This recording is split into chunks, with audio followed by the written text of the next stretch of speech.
Next day అందరం కలిసి బయటికి వెళ్దామని అయితే అనుకున్నారు.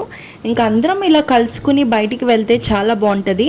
ఇంకా అందరం కూడా పిల్లల్ని తీసుకుని కిడ్స్ ఏరియాకి వెళ్దామని చెప్పి అయితే స్టార్ట్ అయిపోయాము. ఏలూరులోని కిడ్స్ ప్లే ఏరియాని కొత్తగా కన్స్ట్రక్ట్ చేశారు. వర్షం పడడం వల్ల క్లోజ్ చేసి ఉంది. ఇంకా వేరే గేమ్ జోన్కి అయితే వెళ్ళాము.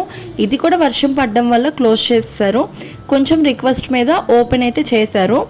ఈ గేమ్ ఆన్ అయితే చాలా బాగుంది. కిడ్స్కే కాదు అడల్ట్స్కి కూడా గేమ్స్ ఆడుకోవడానికి అయితే అవైలబుల్గా ఉన్నాయి. లోపలికి వెళ్ళిన తర్వాత మనం అమౌంట్ పే చేస్తే మనకు ఒక కార్డ్ అనేది ఇస్తారు. ఆ కార్డ్ యూజ్ చేసుకుని మనం నచ్చిన గేమ్స్ అయితే ఆడుకోవచ్చు. పిల్లలందరూ వాళ్ళకి నచ్చిన గేమ్స్ అయితే ఆడుకున్నారు. ఫుల్గా పిల్లలు అయితే ఎంజాయ్ చేశారు. వాళ్ళతో పాటు మేము కూడా చిన్నపిల్లలు అయితే అయిపోయాము. మేము కూడా కొన్ని గేమ్స్ అయితే ఆడాము. ఈ గేమ్ జోన్కి రావడం వల్ల పిల్లలైతే ఫుల్గా ఎంజాయ్ చేశారు. ఇంటికి వెళ్ళిపోయేటప్పుడు అయితే వాళ్ళు ఏడ్చారు రానని, అంత బాగా ఎంజాయ్ చేస్తారు ఈ గేమ్ జోన్లోని. అడల్ట్స్కి కూడా గేమ్స్ ఉన్నాయని చెప్పాను. ఏ గేమ్స్ ఉన్నాయనేది కూడా షేర్ చేసుకుంటాను.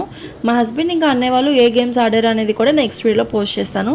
పిల్లలందరూ గేమ్స్ ఆడితే హస్బెండ్స్ పిల్లల్ని చూసుకుంటూ కూర్చున్నారు. ఇంకా నేను అక్క వాళ్ళ ఇద్దరం కూడా ఫొటోస్ అయితే దిగాము, మంచి వీడియోస్ తీసుకున్నాము. ఆ వీడియో మీకు నచ్చితే లైక్ చేసుకోండి, సబ్స్క్రైబ్ చేసుకోండి. మంచి మంచి కంటెంట్తో మేము ముందుకి వస్తూ ఉంటాము. మా ఛానల్ని ఫాలో అవుతూ మమ్మల్ని సపోర్ట్ చేస్తూ ఉండండి.